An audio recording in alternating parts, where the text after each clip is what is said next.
Oiga, ¿usted sabía que hoy se cumplen 702 días del gobierno del cambio? ¿Usted sabía que hoy se cumplen 702 días del primer gobierno progresista y perteneciente al pueblo colombiano? Así es, 8 de junio del 2024, martes. Y estamos en un espacio más, aquí en Colombia con C, de Usted Sabía Qué. Y ya, entrando en materia, sin tanta intro, ¿usted sabía que ayer vimos a Carolina Corcho en el video y nos hablaba de soberanía alimentaria? Hizo un corto video, pero aparte pues escribió una columna. Y ahí está la invitación que nos hace Carolina Corcho. Y aquí hacemos un paréntesis. Yo a Carolina cada vez la veo más presidenciable. Las ideas claras. En resumidas cuentas, Carolina Corcho la tiene clara para seguir con nuestras banderas del progresismo en un gobierno del 2026 al 2030.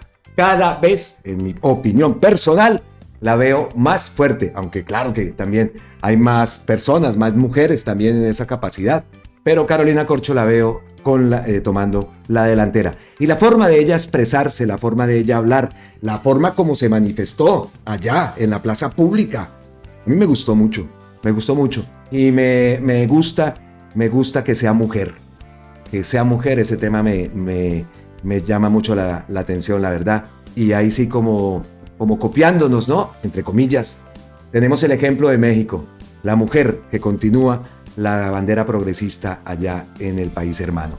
Pues ese era el paréntesis, Carolina Corcho cada vez más presidenciable. Entonces, entremos en contexto. Veamos qué fue el video que hace la invitación Carolina Corcho, una pequeña explicación de la soberanía alimentaria que requiere nuestro país, que está en manos de los campesinos, obviamente, como debe ser. Pues vamos allá. ¿Sabían ustedes que alrededor de 15 millones de colombianos y colombianas están en inseguridad alimentaria? Es decir, no tienen sus 3 alimentos al día o consumen alimentos de baja calidad. Todo esto ocurre mientras en nuestro país tenemos 69 millones de hectáreas que podrían ser cultivables. Y en vez de eso, importamos aproximadamente 15 millones de toneladas de alimentos que podríamos producir. De eso es mi columna de esta semana en la revista Sur. Pueden consultarla en Google, Carolina Corcho, revista Sur, soberanía alimentaria. Espero su participación y comentario. Bueno, entonces vamos a hacer el ejercicio que nos propone Carolina Corcho. Carolina Corcho, revista Sur, ya lo escribí, le damos a ver a dónde nos manda Carolina Corcho, y es esta, la columna. Revista Sur, Carolina Corcho. Aquí está, vea. El clic, listo, sí. Bueno, entonces ya estamos acá en Revista Sur y vamos a leer la columna de la gran Carolina Corcho. La soberanía alimentaria solo se conseguirá con los campesinos.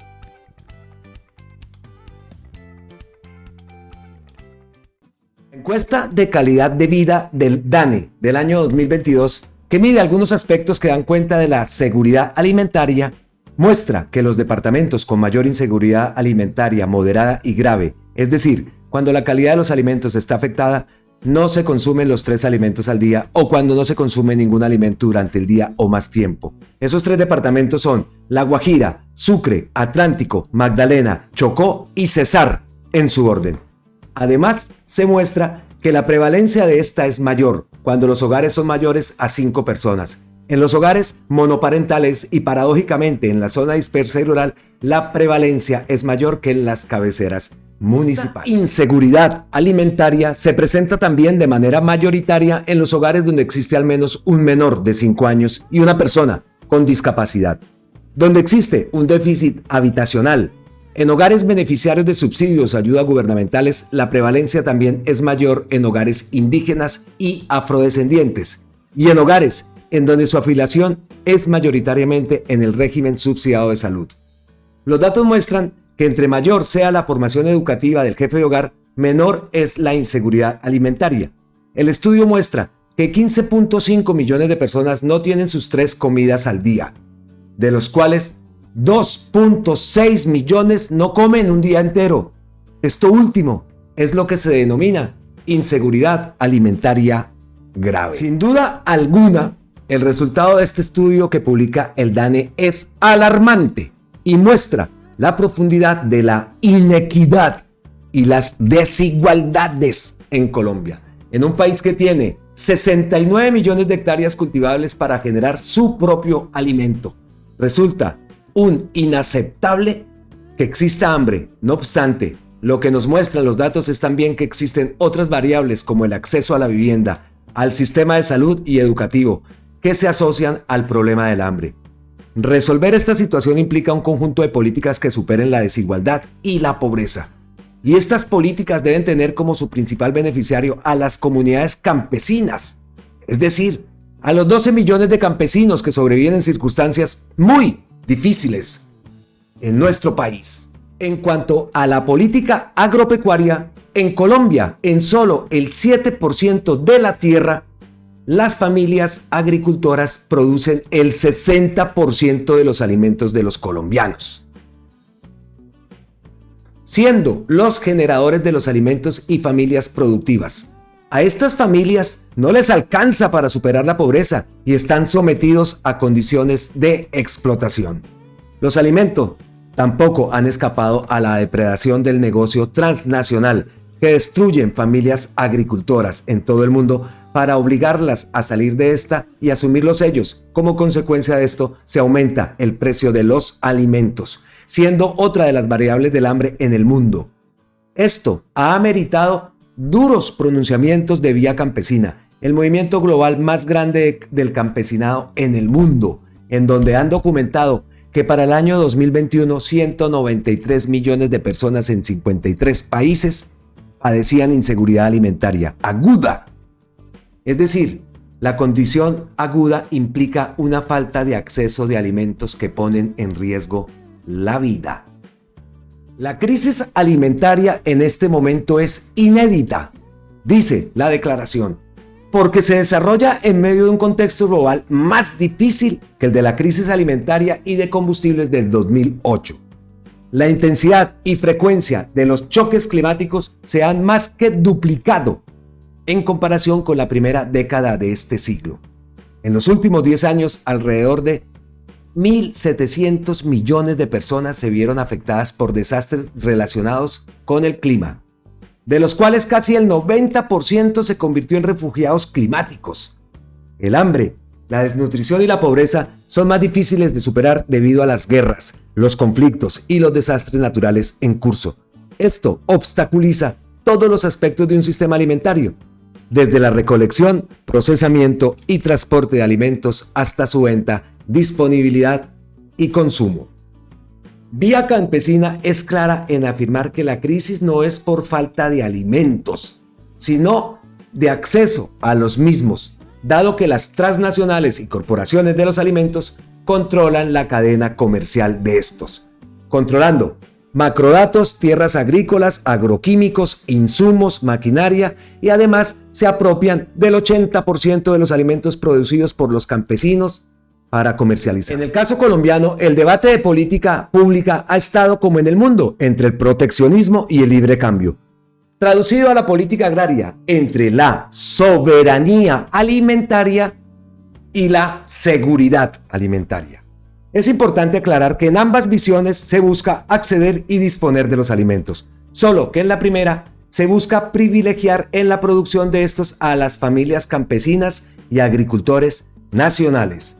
Las 3 décadas del neoliberalismo han privilegiado la visión de la seguridad alimentaria, en donde los campesinos han tenido que retirarse de la agricultura porque es imposible competir en las débiles condiciones que se encuentran. Esto, sumado a que en Colombia se importan 15 millones de toneladas a precios más bajos, dado los subsidios que reciben los agricultores en Europa y en los Estados Unidos.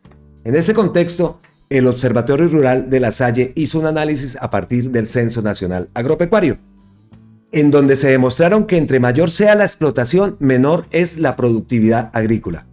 En ese sentido, las explotaciones más pequeñas, menores a 3 hectáreas, son en promedio 20 veces más productivas que las más grandes, mayores de 2.000 hectáreas. Asimismo, las explotaciones más pequeñas generan aproximadamente 3 empleos permanentes por hectárea, mientras que las más grandes en promedio generan un empleo por más de 1.000 hectáreas. De ahí concluye que si se distribuye mejor la tierra, se mejora la producción agrícola y la generación de empleo en este sector, a partir de la demostración que ha sido un error en la política pública agraria desestimar a las familias campesinas. La reforma agraria, la transformación agraria del actual gobierno va en el sentido de dotar el campo de capacidades para adoptar una política de soberanía alimentaria de la mano de las familias campesinas y reindustrializar al país, insertando el campo como un renglón central de la economía. Esto a su vez constituye un punto fundamental para superar el conflicto armado y la violencia en Colombia. Para concluir, veo con buenos ojos y en el sentido correcto de este cambio hacia la soberanía alimentaria la iniciativa del DPS de proyectar una inversión de $500 millones para la construcción de 150 puntos de abastecimiento solidario en los municipios que registran más hambre, que serán dotados por el Ministerio de la Igualdad, en el que se contarán con mercados campesinos, plazas de acopios de alimentos y comedores comunitarios. Sin duda alguna, sería un importante avance en infraestructura social para enfrentar el problema del hambre. Un paso en el sentido correcto, en el marco del conjunto de reformas estructurales, cambio de modelo económico y de desarrollo que se debe adelantar en Colombia para superar el hambre. Pero en el más largo plazo, la redistribución de la tierra a favor de las familias y de la economía campesina será, a no dudarlo, el camino más seguro para lograr la soberanía alimentaria. Pues esa es la columnota de Carolina Corcho. Lo vamos colocando ya como parte del programa de gobierno. Lo digo yo, eso no lo digo con el mayor respeto, pero pues vemos que para continuar con esta línea progresista, obviamente la redistribución de la tierra y estos temas que tocó Carolina Corcho como la transformación agraria son importantes y necesitan una continuidad. Muy bien esa columna de Carolina Corcho. Y como lo digo, en la columna vamos pasando y adelantando temas. Ahí escuchamos hablar, ¿no?, de la reindustrialización, de la transformación agraria. Escuchamos también hablar de esa buena propuesta del DPS, ¿no? El tema que ya tocamos en un video, el tema de ¿cómo es que se llaman? Las plazas de acopio, los PAS, es que se llaman los PAS, pero con ese, los puntos de abastecimiento solidario.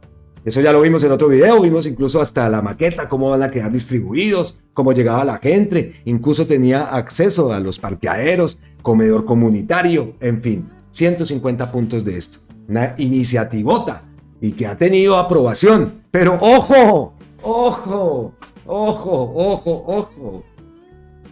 Hablamos siempre de los tres alfiles, ¿no? En este caso, Gustavo Bolívar, al frente del DPS, Carlos Carrillo, al frente de la Unidad de Gestión de Riesgos y Desastres, y Alexander López Maya, al frente de Planeación Nacional.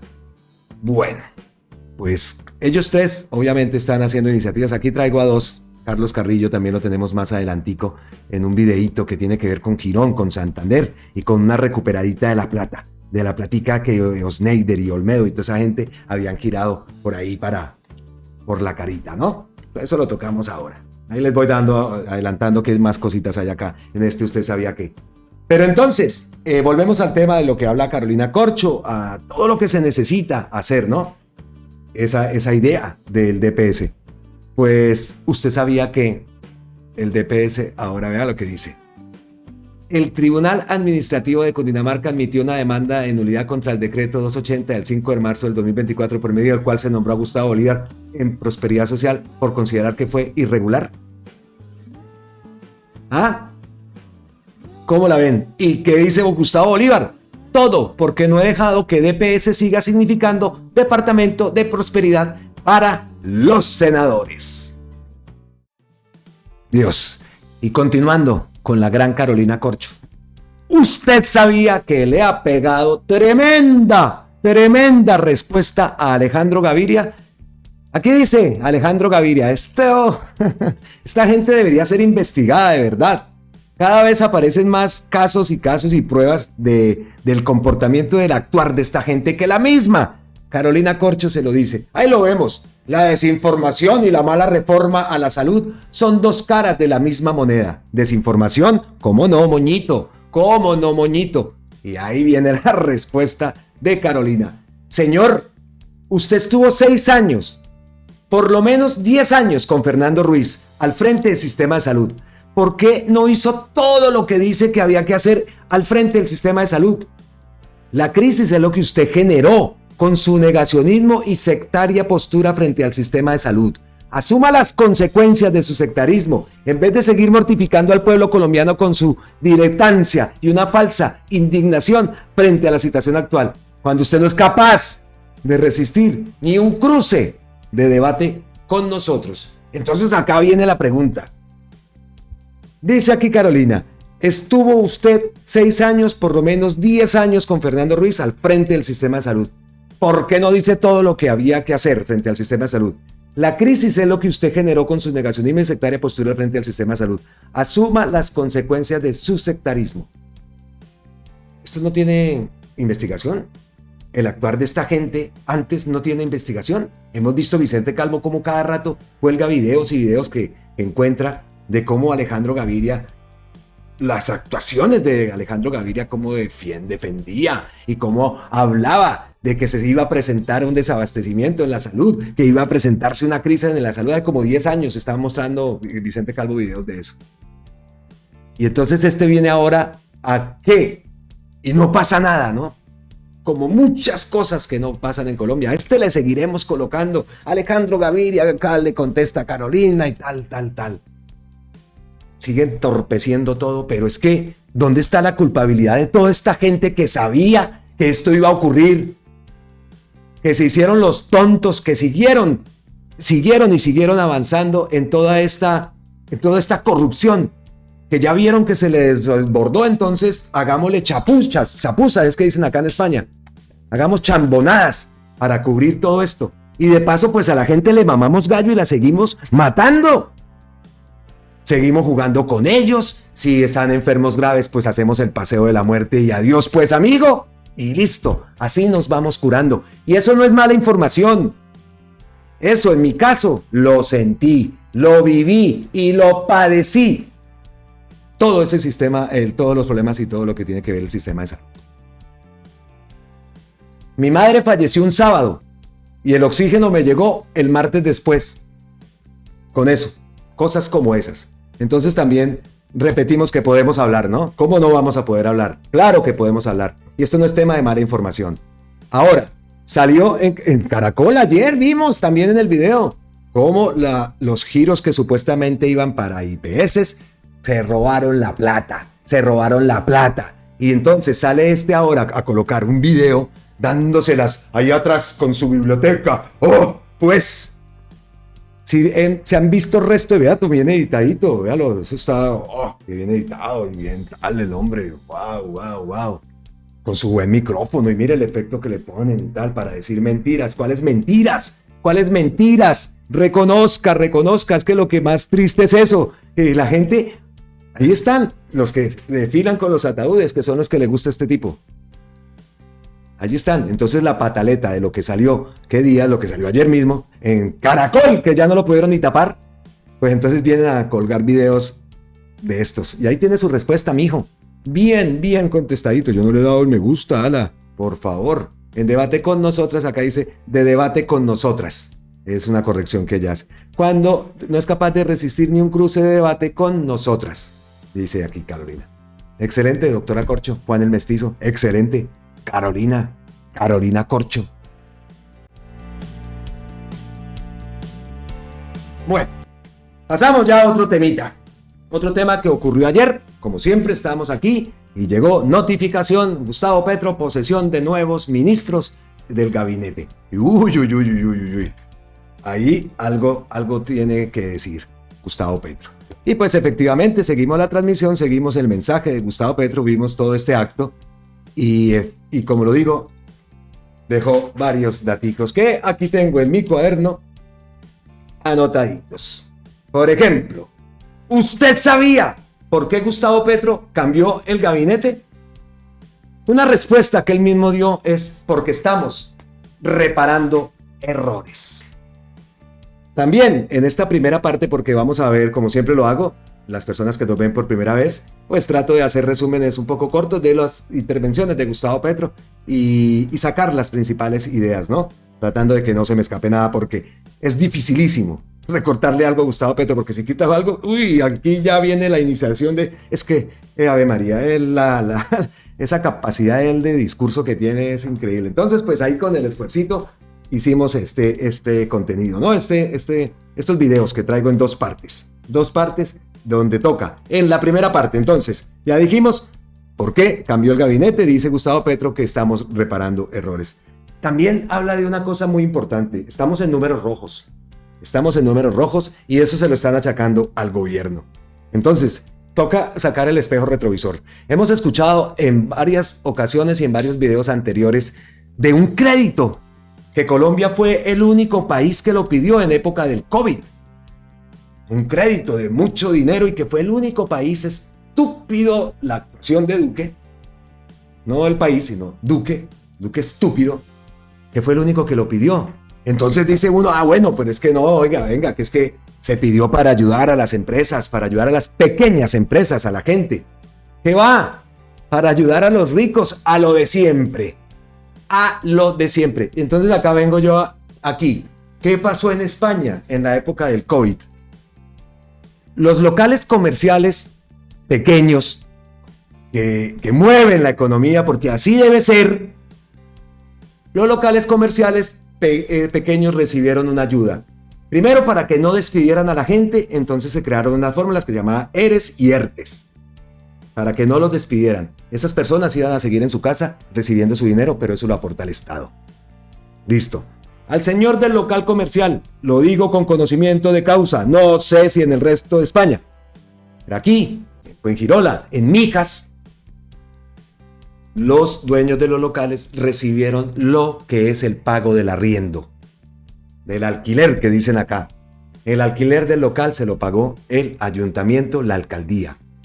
Les ayudó para que esas personas que trabajaban en el bar, en la cafetería, no fueran despedidos. Así se hizo aquí en España. Así se hizo aquí. En muchos municipios, muchas ciudades, eso depende, como lo digo acá, son ayuntamientos, alcaldías locales. En muchos municipios las personas recibieron sus ayudas para pagar arriendos, los alquileres. Entonces yo estoy alquilado acá y resulta que don Pedro Pérez es el dueño del apartamento. Don Pedro no recibe la plata, don Pedro viene a echarme. Pues resulta que el Estado le pagó a don Pedro para que no me echaran y así fue que se manejó. Aquí en España, lo digo, y bueno, aquí en Andalucía, aquí se manejó así. Así se manejó. Después la gente quedó sin trabajo, no se levantaron los trabajos, generaron una cantidad de ayudas para personas que se quedaban desempleadas y pudieran, aún que ya habían acabado su paro. El paro es el subsidio de desempleo. Pudieran seguir recibiendo 480, 500 euros las personas mayores de 52 años, las personas mayores de 45 años. Fueron recibiendo subsidios que da la Comunidad Europea y pues que obviamente pues da el gobierno. Y así se levantaron, así se levantó y así no se notó tanto la crisis en un país, en una ciudad que depende del turismo. Aquí fue gravísimo, la gente no podía viajar. Ahora usted sale a las calles, ahorita vive gente de todo el mundo. En época del COVID esto era vacío. Y para que volvieran fue un problema. Pues imagínate, claro, la gente lo pensaba mucho. Y ahora, pues gracias a Dios todo está normal. Pero así se manejó aquí. Entonces en Colombia el único país que va y le pide al Fondo Monetario Internacional un crédito que supuestamente era para el COVID, ayudar a la gente que fue para las grandes empresas, para las soluciones de las 4G. Y la gente pobre, la gente necesitada, nada de nada. Y ahora, ¿a quién le toca pagar? Entonces Gustavo Petro dice, esto lo hicieron premeditado para joder al gobierno. ¿Qué más tengo yo aquí anotado? Entonces habló del crecimiento de la deuda. También habla de que toda la idea que tenía Gustavo Petro con la reforma tributaria, tanto que se las gritan todos allá, pero ¿qué va, Petro? Si le aprobamos su reforma tributaria, se la tumbaron. Los principales puntos de la reforma tributaria, eso lo tenemos que tener bien en cuenta, se los tumbaron por decisiones judiciales y políticas. Entonces, acá de la copialina que tengo, acabaron con la reforma tributaria, que era la propuesta de solución que tenía el gobierno. Entonces, todos estos todo esto, pues queda números en rojo. Nos están ahogando premeditadamente. Y hay dos caminos. O nos arrodillamos y fracasamos, o le jalamos al cambio. Entonces, por eso, también se hizo el cambio en el gabinete. Hacer el cambio en el gabinete en medio de miedos. Este gabinete se dejó encerrar. Eso lo dice Gustavo Petro. Entonces, ya me han escuchado bastante. No sé cuántos minutos llevamos acá. Es hora de escuchar a Gustavo Petro. Ojo con lo que dice. Ojo con lo que dice. Estaba pensando un poco que hablar aquí y se me ocurrió que voy a seguir con la reunión en la que estábamos. Un poco más pública. Estábamos examinando cifras, números, ciertas complejidades técnicas que en realidad son políticas. ¿Por qué razón hay un cambio de gabinete drástico casi al llegar a la mitad del gobierno? En realidad porque estamos reparando errores y detectando problemas estratégicos. Lo que estamos observando es un crecimiento sustancial de la deuda hecha en el gobierno pasado. A Colombia literalmente la sobreendeudaron. La experiencia que yo he visto en estos 2 años que no acaban es que pasamos de 75 billones de pagos de deuda externa e interna a 112 en 2 años. No es porque nos endeudamos más nosotros, es porque desataron un mecanismo infernal en donde al endeudarse por el COVID, supuestamente por el COVID, pero buena parte de esta deuda tiene que ver con pagar autopistas 4G y otros endeudamientos con el gran capital, como los subsidios que se le dan a las grandes generadoras eléctricas, como no asumir, quitar los subsidios a los combustibles fósiles, todas cifras que suman 10 billones, 40 billones en el caso del sobreendeudamiento. Entonces ya pasamos a 75 a 112 billones en un momento de estancamiento económico mundial y de alza de la tasa de interés, la tormenta perfecta. Alza la tasa de interés mundial porque la ortodoxia neoliberal dicta en el mundo que la manera de bajar una inflación es subiendo la tasa de interés. Encima tenemos unas decisiones judiciales que han acabado de profundizar el problema. Acabar la reforma tributaria que había sido la propuesta de solución del gobierno.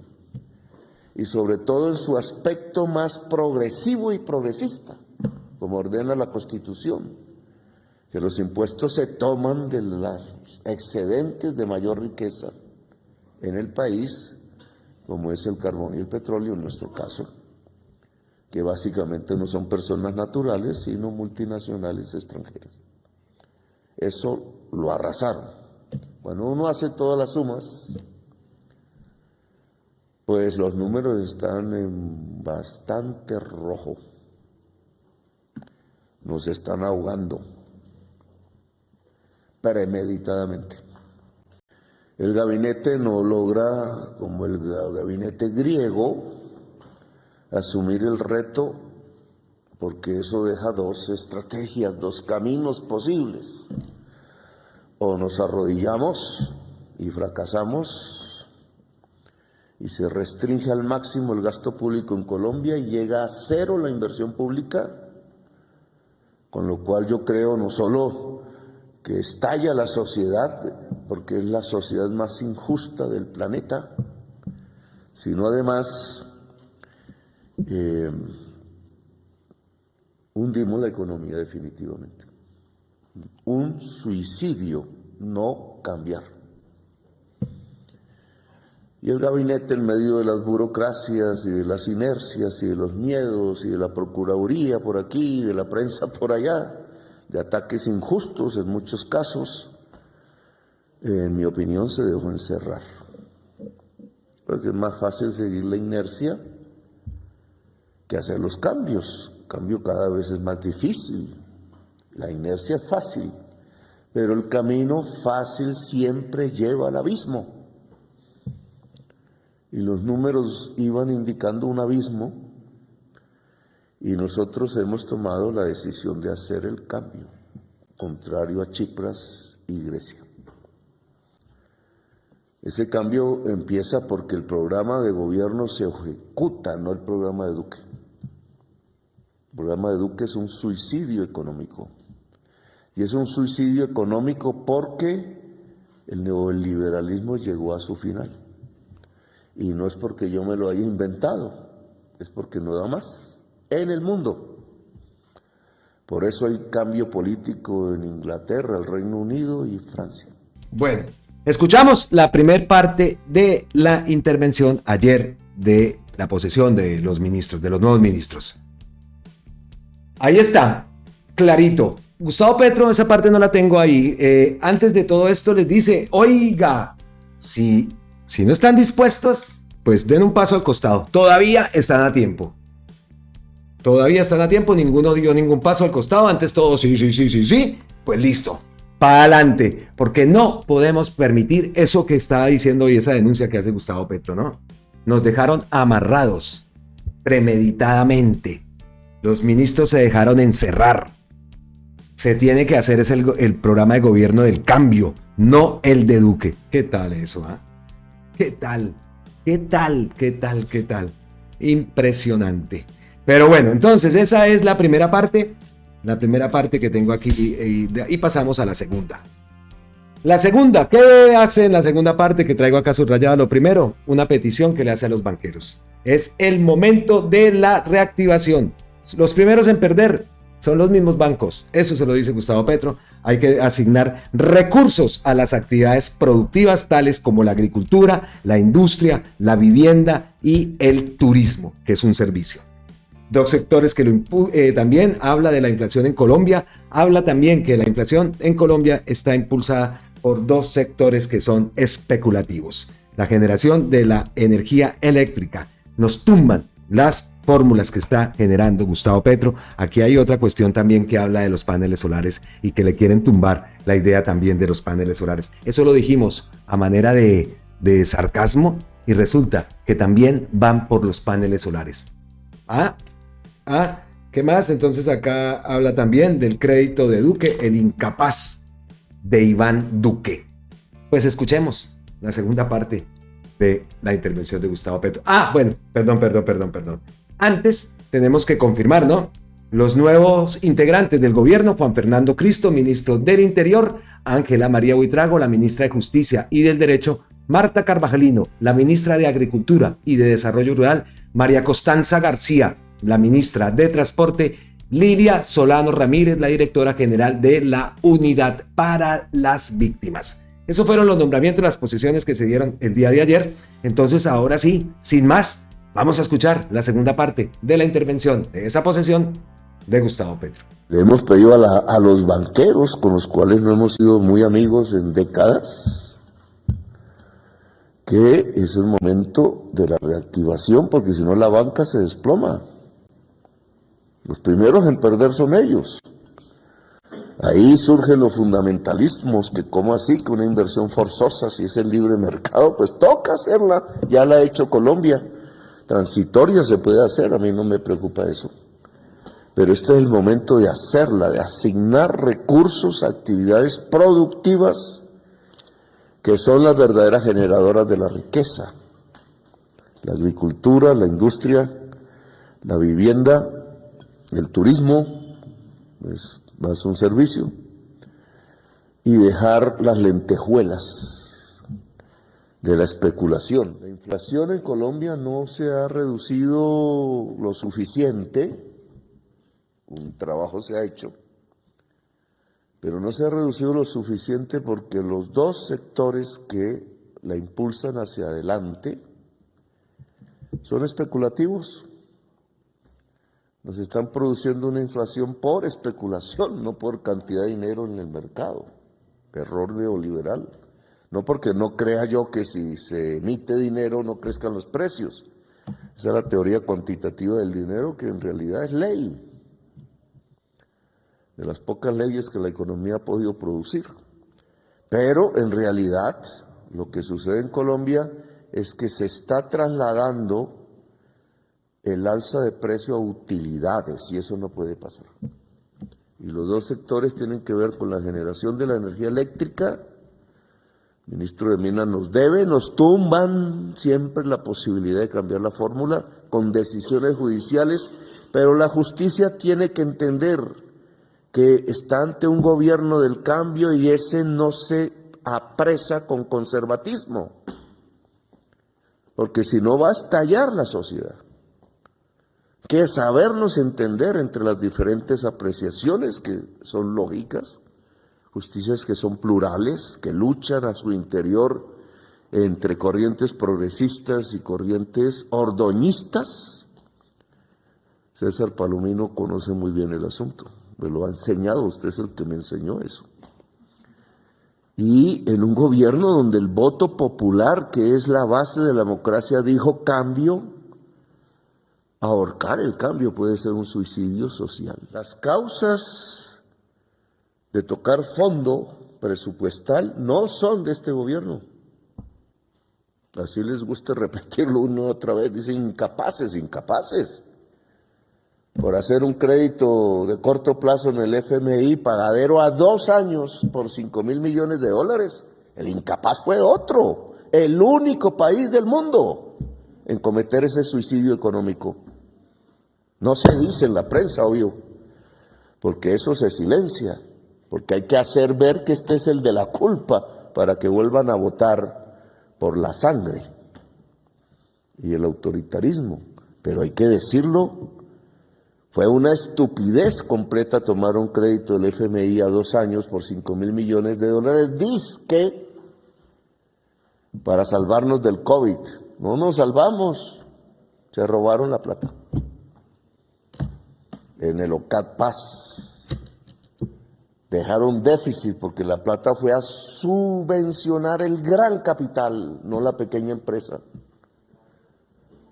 Y terminamos toda la sociedad colombiana pagándoles al gran capital el subsidio que no devuelven, porque creen que la sociedad y el Estado les debe servir por herencia, por derecho divino, que es derecho de mercado. Han cambiado a Dios por el mercado. La forma ordinaria y diaria de acumular capital es robándose lo que es del pueblo. Y eso no puede ser más. Pero no se puede cambiar subsidios a las empresas generadoras eléctricas impidiendo que se financie el programa de paneles solares en el país, en manos de la gente. No se puede decir que se está haciendo una gran gestión educativa cuando los funcionarios del Ministerio de Educación esconden el dinero para hacer sedes universitarias públicas porque están arrodillados ante los dueños de la universidad privada. Ellos que resuelvan con sus dineros. Yo no tengo nada contra la universidad privada, pero ¿cómo así que acabar con el dinero público en la educación pública? Si esa es la que llega al 90% de la juventud colombiana. Eso se llama suicidio en un mundo donde se necesita el conocimiento, el pensamiento, cerrar las fuentes del conocimiento y pensamiento como acaba de hacer el Senado de la República, dirigido por una derecha, que tengo que decir, ignorante, porque hay que ser ignorante para quitar un proyecto de campus universitario en Suba y pasar una autopista de 6 carriles. ¿En qué siglo viven? Cuando el conocimiento es el del siglo XXI y el del siglo XXII, ¿cómo van a suicidar a Bogotá de esa manera? Jamás. Ya lo hizo Colombia. Cambió los libros por las armas. ¿Qué hemos recogido? Sino muertos. ¿Qué más se puede recoger cuando se cambian los libros por las armas? ¿Qué muertos? Una sociedad, vuelvo a repetir, que se suicida. Ahí escucharon el datico, ¿no? Se pasó de 75 a 112, ahora en este año son 76 a 116 billones de pesos. El crecimiento de la deuda. Entonces saltó el Matarife. El Matarife saltó y dice muy preocupante el crecimiento de la deuda. Matarife debería estar preocupado era en lo que tiene mañana. Lo que tiene mañana y unos buenos días que tiene ahí. Aún así, el presidente le contestó. ¿Y usted sabía qué le dijo Gustavo Petro a Álvaro Uribe? Tiene razón Uribe. El crecimiento de la deuda es preocupante. La vi en 76 billones en el 2022 y el año entrante estará en 116 billones. ¿Qué pasó? ¿Qué se paga en estos 2 años la deuda del Fondo Monetario Internacional por 5.000 millones de dólares que el amigo de Uribe, el señor Duque, escogió como método para financiar el subsidio a la nómina de las grandes empresas por la situación del COVID? Endeudarse para subsidiar a los más ricos.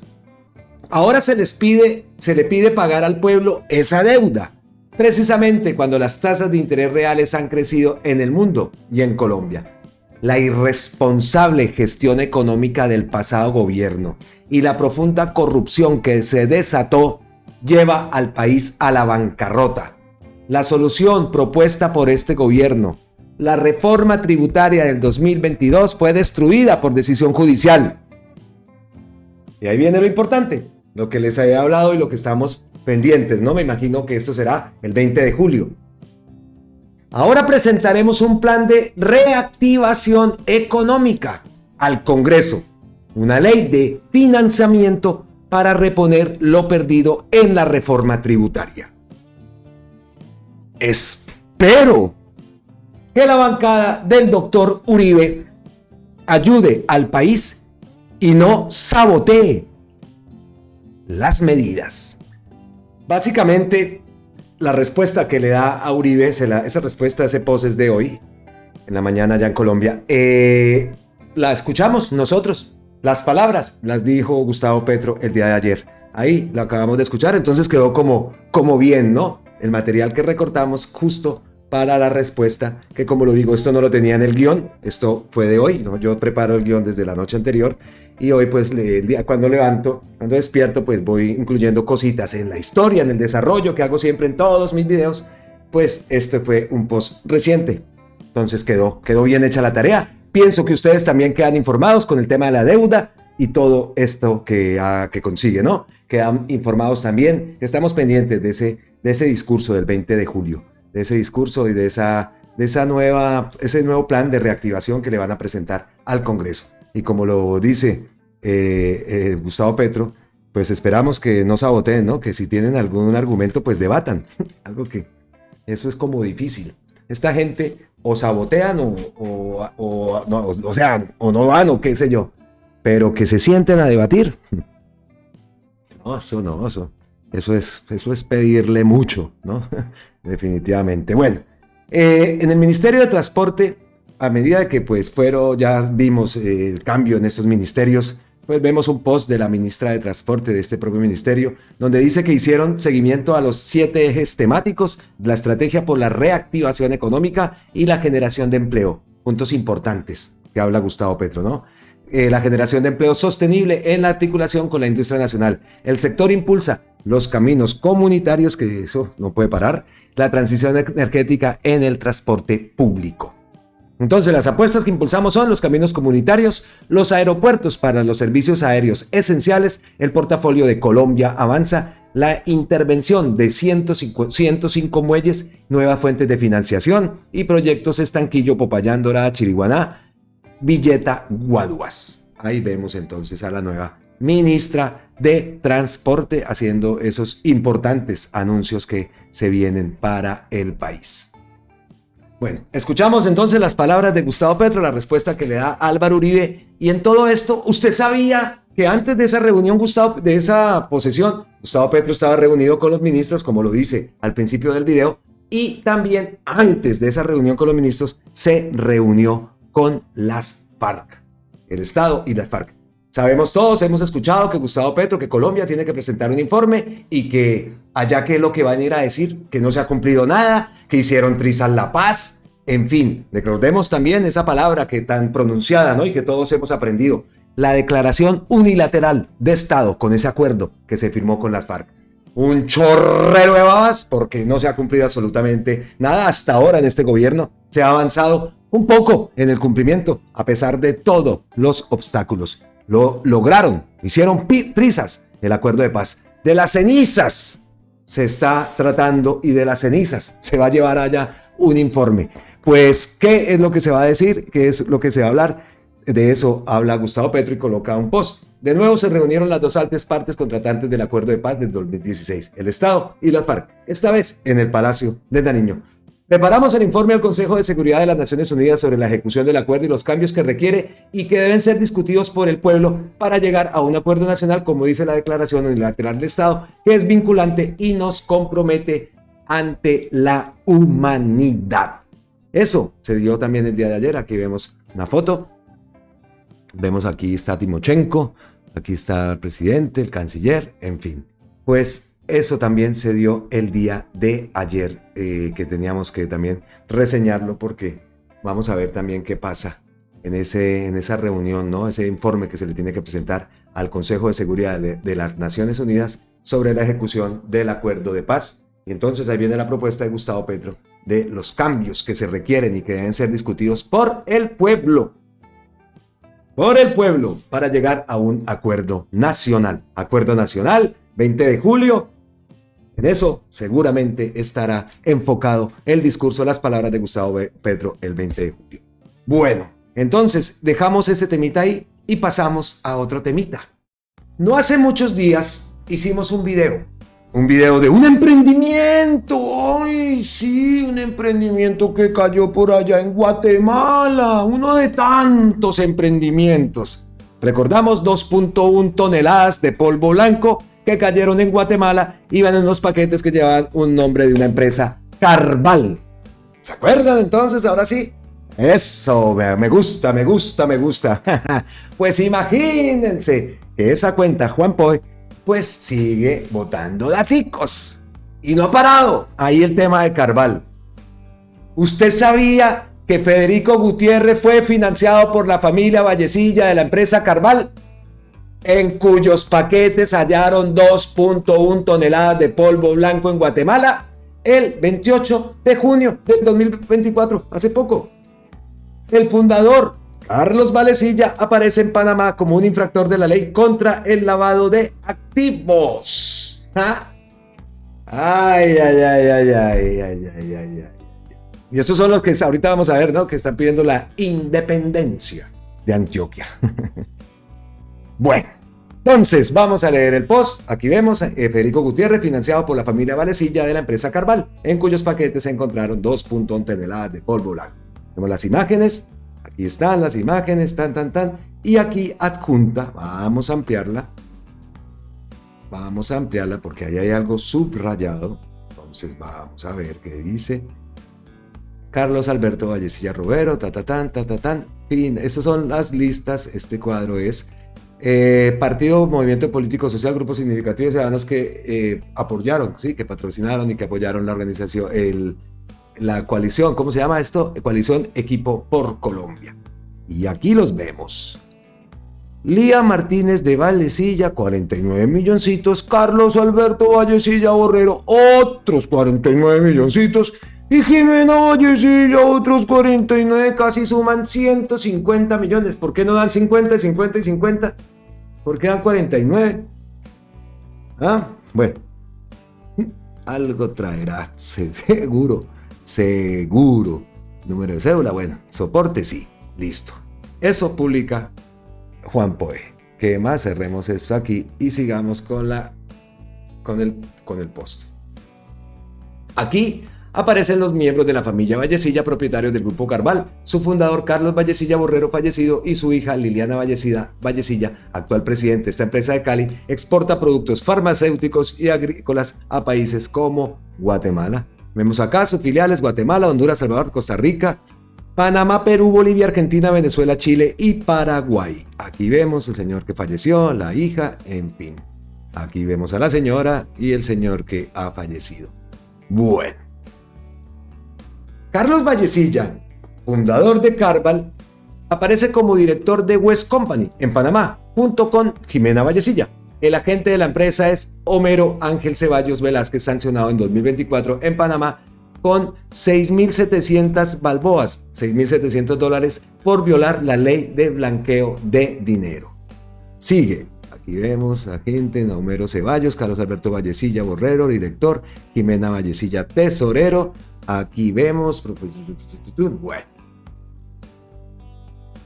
Carlos Vallecilla Borrero, fundador del Grupo Aval, y sus familiares, Jimena Vallecilla Martínez y Lía Martínez de Vallecilla, le dieron 147 millones de pesos a Federico Gutiérrez a la campaña a la presidencia de la República en 2022, como aparece en los registros que ya vimos. Aquí lo vemos, aquí están, ya los ampliamos y los pusimos, y listo. ¿Qué más? Carlos Vallecilla Borrero, fundador de Carval, con estos oscuros nexos en Panamá, también financió a Iván Duque con 33 millones. Fue aliado de Paloma Valencia y junto con su familia financiaron a Federico Gutiérrez con 147 millones. ¿Qué dice el uribismo? Más que lo que dice el uribismo, y le agradecemos a Juan Pau, oiga, nos interesa saber es qué dice el CNE, el Consejo de Estado, esta gente que investiga, fiscalías y procuraduría y todo eso. Esto, o sea, otra financiación irregular en la campaña de Duque. Financiación irregular en la campaña de Fico. Sale Fico a gritarle a Petro de todo lo que se le ha venido en gana. Y miren, ¿y esto qué? ¿Esto qué? Entonces, ¿qué pensamos? ¿No va a pasar nada? ¿O sí va a pasar algo porque tenemos nueva fiscalía? ¿O es lo de antes? Entonces, pa'l gavete. Que obviamente merece una investigación, al trabajo periodístico, lo debe revisar. Ahí están los datos, es que los tienen en la propia carota. Entonces, no sé por ahí qué se puede hacer, ¿no? Ojalá el camino sea que se abra una investigación y que se llegue a donde se tenga que llegar. Así, como tan rapidito, le abrieron la investigación a la campaña de Gustavo Petro. Que la investiguen. Pero ojo, ¿no? Son muy rápidos para actuar en contra del gobierno. Pero aquí tengo otra cosita que me voy a saltar el guión. Aquí llegué. Esto lo tenía para las ñapitas. Pillen pues, dice Mamertos. Mientras el Consejo de Estado tumba curules y decretos del progresismo en tiempo récord, el proceso contra los hijos de Uribe lleva ya más de 14 años, durmiendo plácidamente en esa corte en los escritorios de alguno de sus magistrados. Vergonzoso.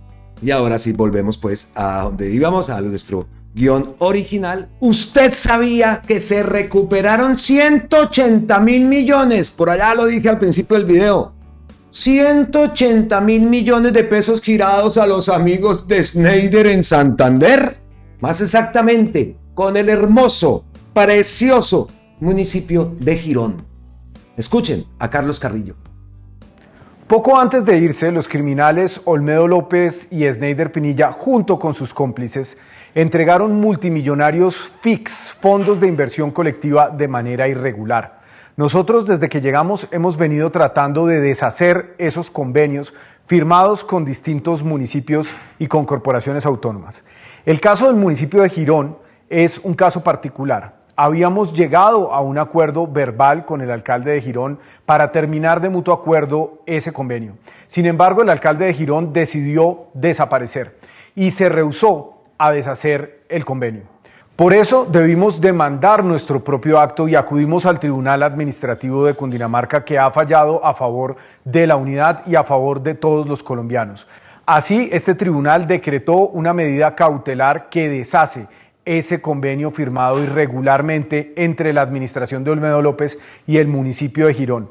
¿Qué quiere decir esto? Que esos 180.000 millones de pesos, a pesar de la negativa del alcalde de Girón de aceptarlo, hoy están a buen recaudo y podrán distribuirse de una manera equitativa en el país. Excelente, 180.000 milloncitos, ¿qué tal, no? Eso se había perdido, ¿no?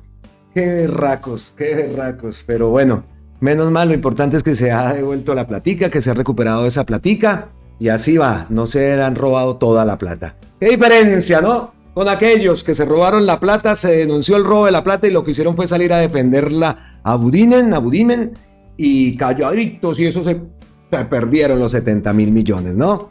¿Qué diferencia? Bueno, pues una buena forma, ¿no?, de enmendar esa colada que se le pegó a Gustavo Petro y a la Unidad Nacional de Riesgo por parte de ese par de bandidos, Sneider Pinilla, Olmedo López, y que pidiendo principios de oportunidad. Vamos a ver qué pasa. Vamos a ver qué pasa con eso, porque Gustavo Petro también fue claro en ese sentido de que antes que principios de oportunidad y tal es la platica, hermano, la platica, que vea, no hay plata y este bandido girando plata y el otro sabiendo que ya se había llegado a un acuerdo. Estuvimos viendo ese video y estuvimos viendo también uno de los videos que cuelga Carlos Carrillo, donde hablaba de eso, de que ya habían quedado de acuerdo con el alcalde del bello municipio, hermoso municipio de Girón en Santander, pero no, pudo más la avaricia, ¿no? Y se iba a quedar con la platica por la carita. Entonces, pues denuncia también, denuncia a ese alcalde corrupto que se iba a apropiar de la plata sabiendo todo lo que ha generado todo este tema. Espere que por acá me está hablando Carlos otra vez. Todo lo que había generado ese tema, sabiendo que la plata no iba para ellos, sabiendo que la plata que se la giró, están por allá pidiendo canoa en la fiscalía, sabiendo que esa plata iba para los necesitados, se iba a quedar con la plata. Mucho bandidote también, a la fiscalía, a la denuncia, lo que sea. Pero ¿qué tal? ¿Qué tal? Es que es indignante. Habíamos escuchado el video, ya habíamos visto. Y pues Girón, pues la cercanía me llama siempre la atención, ¿no? Ahí al ladito de Búcara. Girón, Santander, un hermoso municipio, un municipio blanco. Acá hay un pueblito que se parece mucho a Girón, se llama Mijas, Mijas Pueblo. En Mijas Pueblo usted va y encuentra unos burros taxi. Sí, así como lo oyen. Aquí no hay mototaxi, allá en Mijas hay burro taxi. Es una de las cositas lindas acá de España, de esta zona de Andalucía. Un pueblo maravilloso, pero queda una montaña, queda en una montañita por allá arriba, queda el pueblito, Mijas Pueblo. En esos pueblos, los locales de esos pueblos, de ese pueblo por ejemplo, los locales, el alcalde les pagó a los que tenían locales comerciales, estaban pagando, no eran propietarios del local o estaban pagando el local de hipoteca. El ayuntamiento, la alcaldía les pagó todos esos alquileres durante la época de COVID.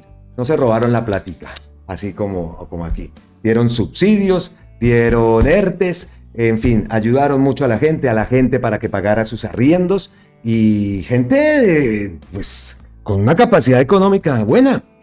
Aún así, se les pagó y se les cubrió. Eso no había, era si vives allá, pues hay gente que vive de mucha plata y gente de menos plata, a todos les ayudaron y les colaboraron. Muy bueno lo que se hizo en ese municipio, que lo digo con conocimiento total de causa. Puedo hablar de lo que yo hablo acá es porque conozco lo que ha pasado. Como una vez también hablé que esa estadística que estaba saliendo en Colombia, de colombianos que estaban saliendo de Colombia y que llegaban acá, que era un número grandísimo y que tal, que eso armaron a la araca y que era por culpa de Petro, pues resulta que yo tuve acceso a esas estadísticas por medio de la ONG, y eran muchos venezolanos que salen con papeles colombianos o que salen de Colombia, los que incrementaban eso. De todas formas, aquí siguen llegando colombianos con Petro, con el que sea. Siempre ha habido ese flujo de migrantes y también lo digo con conocimiento de causa, porque como he visto acá, he visto allá, he ido a hacer filas allá y siempre que he ido a hacer filas allá al consulado,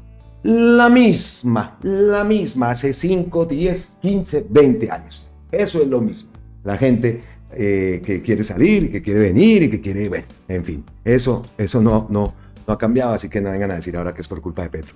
Los que sí somos más, los que vamos a volver. Eso seguro. Oiga, y pasando de Santander, vámonos para el Magdalena, para Santa Marta. ¿Qué pasó con el alcalde? ¿Qué pasó con la tumbada por toda la cara que le pegaron al alcalde allá en Santa Marta? ¿Qué pasó con la fotico del alcalde ese que se robó las elecciones con el paraquito? ¿Qué pasó con esa imagen? Nada. Engavetada también. La Procuraduría, ¿qué pasó? ¿No salió a manifestarse? ¿No salió a investigar? Descarados son lo que son. Pues oiga, usted sabía, aquí lo publica Clara López, que en rueda de prensa el exfiscal Montealegre y Jorge Agudelo, a quien le fue negada la elección de la alcaldía de Santa Marta, anunciaron una denuncia penal contra el alcalde Carlos Pinedo por concierto para delinquir en contexto de... ¿De qué? ¿De qué creen ustedes? De para política, claro está. Escuchen las palabras de Montealegre. En las elecciones regionales del año 2023, específicamente en el Magdalena y en Santa Marta, se revivió el fenómeno de la parapolítica. Encontramos que un grupo al margen de la ley, denominado los pachengas, quienes constituyen un grupo armado con influencia en Santa Marta, con influencia en la Sierra Nevada, tuvieron injerencia en las elecciones para la alcaldía de Santa Marta. Pero por supuesto que tuvieron injerencia, ¿eh? Solo la fotico que... de verdad. Oiga, y aquí me sale a mí una pregunta. Listo, vuelven y rehabilitan, o sea, vuelven a colocar al alcalde electo democráticamente, ¿no? El alcalde Jorge Agudelo. Listo, sale todo a favor del alcalde Jorge Agudelo. Ha perdido prácticamente 6 meses, ¿no? ¿Esos 6 meses qué? ¿Se los devuelven? ¿Esos 6 meses que alargan el periodo o cómo hacen? Porque la gente lo eligió a él por lo que es el periodo de un alcalde, ¿no? No por año y medio, ni por 6 meses, ni por 8 meses, ni no. Lo eligió por un periodo constitucional. Y entonces, ¿hay qué? ¿Hay qué pasa? ¿Hay qué pasa? En caso tal de que sea restituido, que es lo que debe ocurrir, la gente votó por Jorge Agudelo y terminan dándole la alcaldía a este señor Carlos Pinedo. Increíble eso. Pues estamos pendientes. A ver, otra más que estaremos pendientes a ver qué pasa. Pero sí surge la pregunta, ¿no? Todo este tiempo que ha perdido de su plan de gobierno con el que se presentó a las elecciones, que la gente le votó. Estos 6 meses, ¿qué? ¿Se los van a devolver? O sea, ¿se alarga o se cambia la fecha para la siguiente? No sé cómo será eso. Pero el tiempo perdido, ¿no? Un tiempo perdido. Y mientras tanto, ¿qué? ¿Qué ocurre en Santa Marta? Bueno, y vamos llegando ya a las ñapitas. Aquí en Usted Sabía Que tampoco se libran de nuestras ñapitas.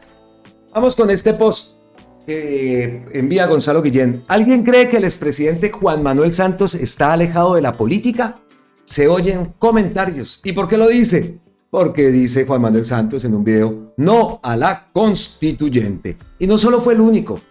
¿Usted sabía que 200 personalidades envían cartas para rechazar la constituyente de Petro?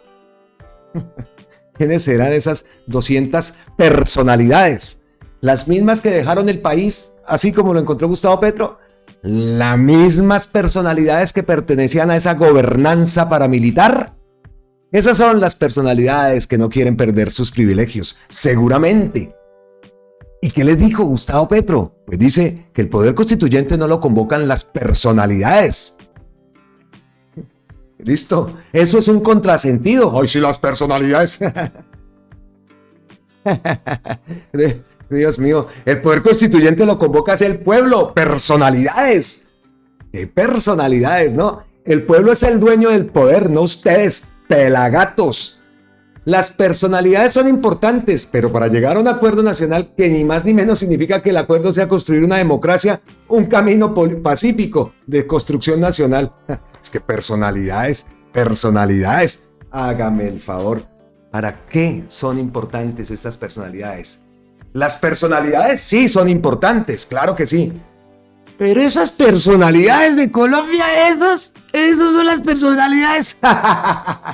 ¿Qué van a ser importantes? Por favor, si esas personalidades son las que tienen el país como está.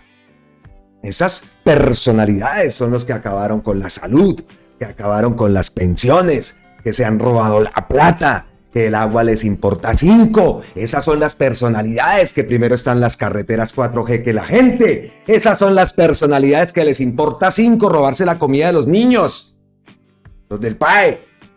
Eso no importa, eso están acostumbrados. Denles carne de perro si pueden. No pasa nada, están acostumbrados. Eso nosotros, mientras tanto. Esas son las personalidades. ¿O cuáles son las personalidades? Como Alejandro Gaviria. Ay, Dios. Qué bien. Queda claro, ¿no? Las personalidades sí son importantes. Esas personalidades. No. Es que se ha lanzado la extrema derecha. Dice también Gustavo Petro. La Federación de Transportadores de Carga considera que una asamblea constituyente podría implicar mayores costos para el Estado. Mayores costos para el Estado, una constituyente. Mírenlo. Y es que ahí está el campeón. Entonces toca colocar la musiquita que siempre pongo y toca colocar la carrera de Jürgen Klopp. Cuando algo que me gusta, ya lo han visto, ¿no? Que pongo y al final sale Klopp corriendo, porque es que esto es un trinazo. ¿Qué hablo entonces? Podría implicar mayores costos para el Estado en un momento en que debería priorizarse la inversión en seguridad y reactivación económica.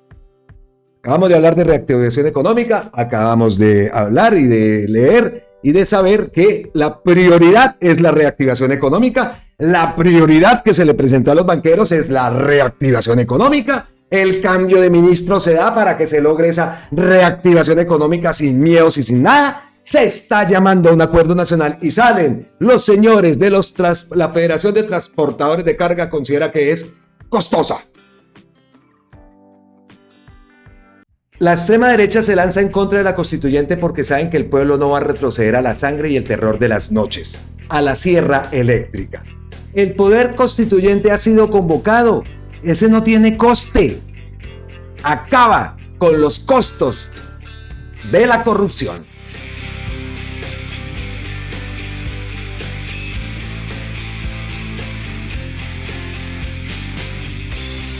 Lo que se debería revisar y lo que debería mirar esos transportadores y toda esa gente que están costoso, por ejemplo, ese esquema de seguridad de Uribe, ¿eso por qué no lo incluimos en la constituyente también? ¿Sí o no? Porque eso sí que es costoso, muy costoso. ¿Y cuánto lleva pagándole la seguridad a ese tipo? A semejante bandidazo. Es que pagándole el Estado la seguridad. ¿Y cuánto cuesta? Mañana lo quiero ver, quiero ver ese momento histórico, aunque de entradita en esa audiencia preliminar de juicio pues se va a resolver el tema de la nulidad que pidió Granados, pidieron la nulidad del Matarife, entonces eso es lo primero que vamos a ver, va a estar bueno, son varios días que tenemos aquí ya programados y listos, no sé cómo voy a hacer porque esas audiencias se llevan todo el día, entonces el canal está ocupado, los equipos estarán ocupados esa parte del día, entonces tengo que levantarme de pronto más temprano para subir el material antes de que empiece la transmisión, que empieza a las 8, 9 de la mañana en Colombia, aquí 2, 3 de la tarde, entonces tengo que multiplicarme porque después son 6, 8 horas, 10 horas que duran esos días de audiencia, entonces estamos listicos para ver qué va a pasar en esa preparatoria de audiencia, pero ahí está la respuesta de Gustavo Petro. Más ñapitas. ¿Usted sabía que Iván Cepeda interpondrá una queja contra la procuradora Cabello por caso de Diego Cadena? A la Rábula también le cabe denuncia por prevaricato y fraude procesal en beneficio del Matarife.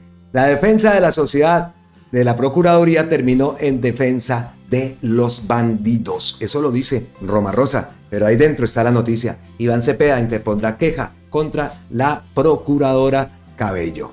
Y más ñapitas, vamos aquí acelerando un poquito porque se nos alarga el tema. A ver acá, esto no lo dirá la prensa tradicional. ¿Usted sabía qué es lo que no dice la prensa tradicional? Pues que esta clasificación del índice global de organizada pasamos del primer lugar en el mundo al quinto. Colombia pasó del primero al quinto puesto en la clasificación del índice global de criminalidad organizada. Eso no lo van a decir los medios, y dice Gustavo Petro. Ese es el resultado de una política de paz. Está poquitico, pero bueno, no vamos a celebrar todavía ese tema, pero pues sí, es un paso. Seguramente la derecha le va a caer ahora engallada a ese pozo. ¿Qué más tenemos acá? Destruimos multinacionales del crimen y de las economías ilícitas, dice también Gustavo Petro, porque capturaron en Santa Marta a Patrick, un alemán que lideraba organización de narcotráfico en alianza con el Clan del Golfo y el Cartel de Sinaloa. Usaba rituales y altares satánicos para evitar su captura. Uy, qué boleta este man. Véalo, ahí lo llevan al alemán y su altar en una mansión de Santa Marta, protegida por un sofisticado circuito cerrado de televisión. Vea el man. Uf, qué boleta este man. Fuera. Entonces dice acá, General William Salamanca, el alemán y su altar satánico en una mansión de Santa Marta protegida por un sofisticado circuito cerrado de televisión y hasta por imágenes de fuerzas oscuras. Capturamos al extraditable Patrick Smith, alias Patrick, socio del Clan del Golfo y del Cartel de Sinaloa. Qué belleza, ¿no? Pues bien hecho. Wow, qué miedo eso, ¿eh? La gente. Bueno. Oiga, por allá también les dije en el video que estaban impulsando un referendo en Antioquia. ¿Usted sabía que Antioquia y el Centro Democrático están impulsando un referendo para independizar sus finanzas del gobierno central?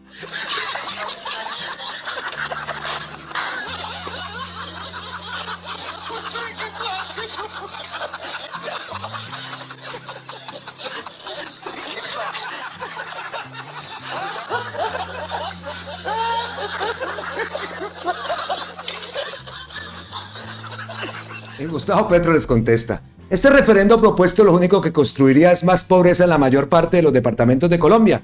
Concentrar los recursos desde unas regiones de los mayores actos de egoísmo social que se puede hacer en la historia de un país y no es sostenible. El país no lo resistiría. Se está mejor cuando los demás están mejor, no al revés. Oiga, estos manes, ¿qué es lo que creen? Acostumbrados a que toda la plata iba para allá, pues que monten su país. Eso es del Centro Democrático y los que apoyan a esa banda allá en Antioquia. Porque también hay mucho progresista que no va de acuerdo con esto y Medellín no es de Uribe. Pero pues que se vayan, independicen, monte la república independiente de lo que se les dé la reconchina gana. El Centro Democrático y toda esa banda allá, háganse por allá. Y listo. ¿Qué tal esto? Hágame el favor, es que. Y la gente les come, la gente les copia. Lo más triste, ustedes verán todos los comentarios que hay por ahí, es de reírse. Eso. Hágale, monte la suya. Oiga, ya llegando al final, ojo con esto. ¿Usted sabía que la ministra de Justicia, Ángela María Buitrago, no tiene cuentas de redes sociales? Ya empezaron. Y está siendo suplantada por lo que se tomarán las medidas judiciales correspondientes. Qué bien. Esta empezó la cuenta falsa con 77 seguidores. Ministra de Justicia del Derecho. Eso está muy bien. Que se persiga, que eso hay así. Vayan y busquen las de Velázquez. Vayan y busquen las de Petro, de varios hay de esto. Vayan y búsquenlas. Porque de verdad, qué bien que dice por acá. Importante que abra su cuenta. No, que siga manejando más bien. Ella no quiere manejarla, pues que siga manejándose con el Ministerio de Justicia. Eso, Twitter, hágame el favor, X. Otra ñapita. ¿Usted sabía que Chiquito Malo responde al llamado de Petro a la paz y le pide que le nombren interlocutores? Gustavo Petro lo reposteó. Aquí lo vemos. No ha dado respuesta. Vamos a ver qué respuesta da, pero esa es la noticia de Noticias 1. Chiquito Malo responde al llamado de Petro a la paz total y pide que le nombren interlocutores. Chiquito Malo dice estar listo. Vamos a ver. Vamos a ver qué ocurre. ¿Qué más dice acá? Ah, vean este caso. Vean este caso, ya estamos llegando al final. Vean esto. Donde esto suceda, a ver, contexto, usted sabía que el gobernador de Antioquia eliminó 16 dependencias y se estima un ahorro de 69.000 millones. Así lo pone Caracol. Si eso lo hubiera hecho Gustavo Petro, ¿qué pasaba? Ahí está lo donde viene Ani. Donde esto suceda en el gobierno de Gustavo Petro, el titular sería masacre laboral en Colombia, en Antioquia, el departamento que Gustavo Petro odia. Se acaba de quedar sin trabajo no sé cuántas personas. Así sería, masacre laboral en Colombia. Esos son los medios de desinformación. Totalmente, Ani. Qué asco de gente. Es que es así, seguro. El gobierno de Petro acabó con esto y esto, mejor dicho, y tal. No, elimina 16 dependencias y esto estima un ahorro de 69.000 millones.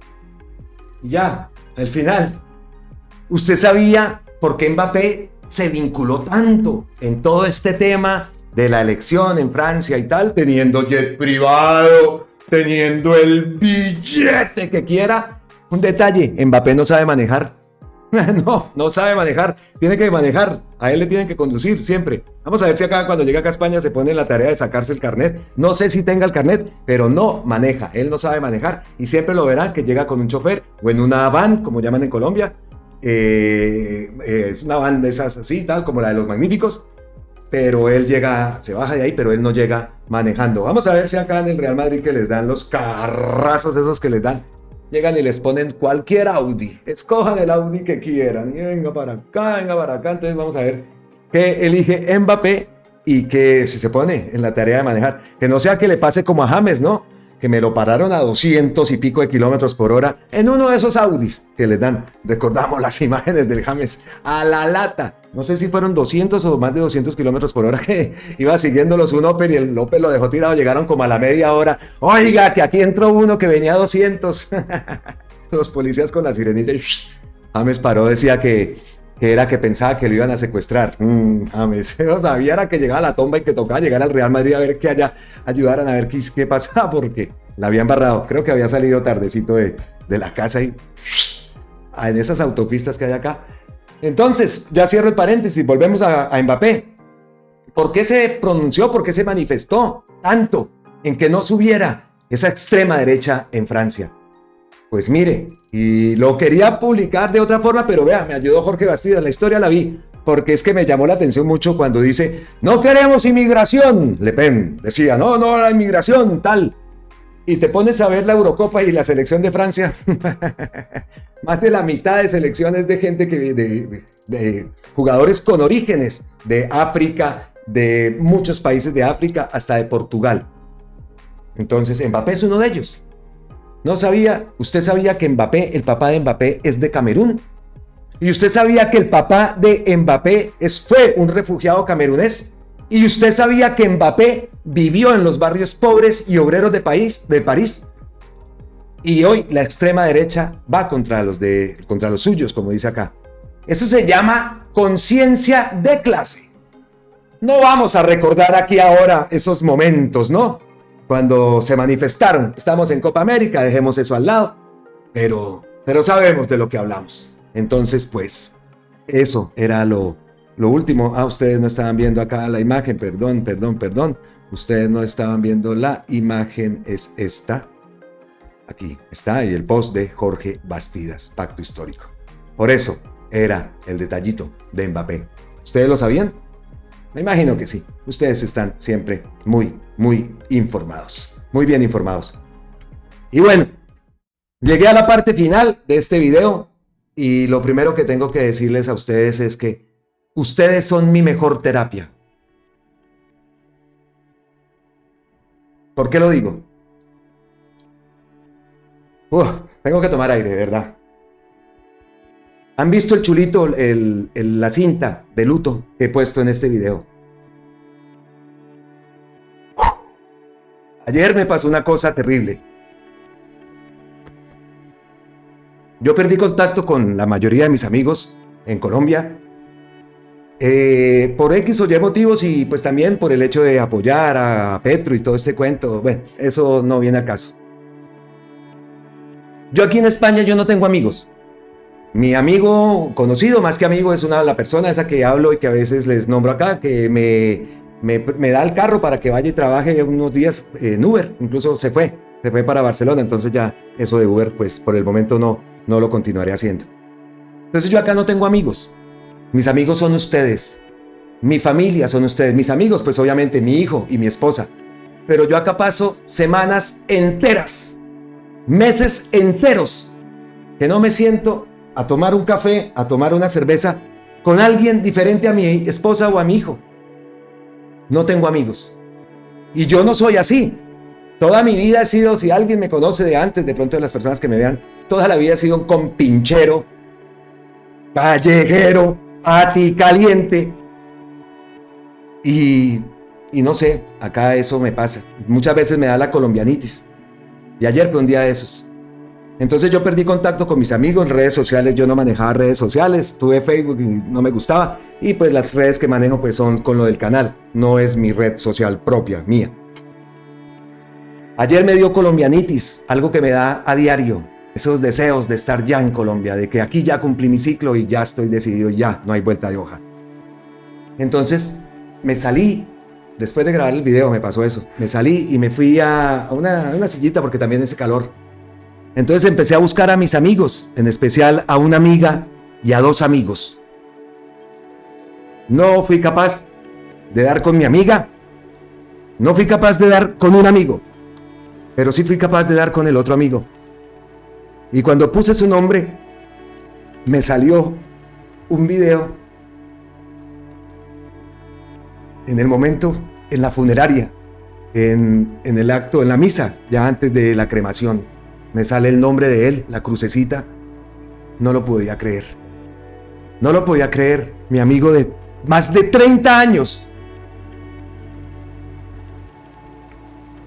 Cuando veo la imagen y el video, que es lo único que hay porque no aparece nada más, ni noticias, ni nada.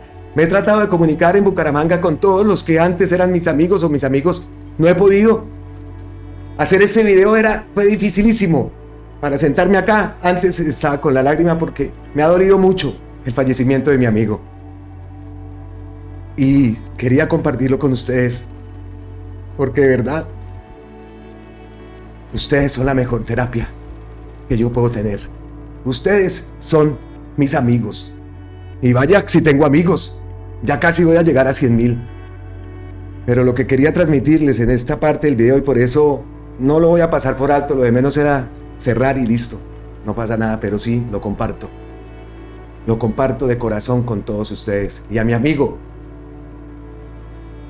paz en su tumba, y a su familia, mucha fuerza, mucha fortaleza. Dejó una niña pequeña, que la vi también ahí, en el video ese. Me colocan una cámara y vean lo triste que me faltaba contarles. Los amigos que he buscado, los 2 amigos, la amiga y el amigo, mi amigo carnal, los vi en el video. Cuando llega mi amigo en el ataúd y llegan ellos y ahí los vi, a los 2 y a otro amigo también, 3, bueno, a varios, ahí los vi. Con ellos he perdido contacto y estoy desesperado tratando de saber qué le pasó a mi amigo. Entonces, hoy no me puedo despedir eufóricamente, lo hice durante el video, siempre he tenido, y aquí tengo el papelito del nombre de él, porque estoy acá pendiente si me contestan algo, porque no sé qué fue lo que pasó. Entonces, decirles gracias, y tengo acá 5 nombrecitos de que justo ayer, en ese momento, entré al YouTube Studio para mirar los comentarios, para ver cómo va el video que subo, bueno, algo que todos lo hacemos, los creadores de contenido, y encontré 5 mensajes. Entonces traigo, pues, son muchos, miles, pero quise recordar y traer aquí a Carmen Santa Cruz, a Oneilda Castro, a Huber Tamayo, a Wilfrido Sarmiento, a Agustín Escorcia y a Luzmari Rincón. Muchas gracias. Muchas gracias por sus palabras, muchas gracias por por estar ahí y por apoyarnos. Gracias, gracias, gracias. Abrazos ancestrales desde la distancia y nos vemos en la próxima. Chao.